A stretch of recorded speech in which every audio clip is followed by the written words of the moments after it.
প্রধানমন্ত্রীকেও দেখি রাজনৈতিক বিষয়গুলোকে উনি কেন জানি একটু এড়িয়ে যেতে চান, এবং উনি একটু ওই যে সোশ্যাল মিডিয়ায় বলে হয়তো কুকি হওয়ার একটু চেষ্টা করেন।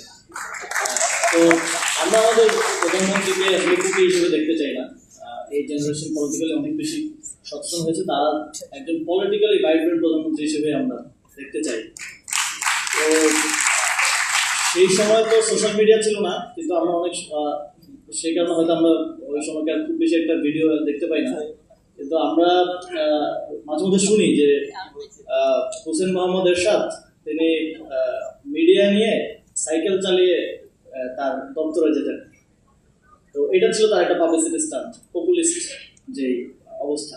একই জিনিস আমরা মনে হয় আবার দেখছি, কিন্তু আমরা আশা রাখবো যে আমাদের রাজনৈতিক সরকারের প্রধানমন্ত্রী একটু রাজনৈতিক হবেন এবং আমাদেরকে রাজনৈতিক জাতি হিসেবে রাজনৈতিক দিশা দেখানোর ক্ষেত্রে ভূমিকা রাখবেন।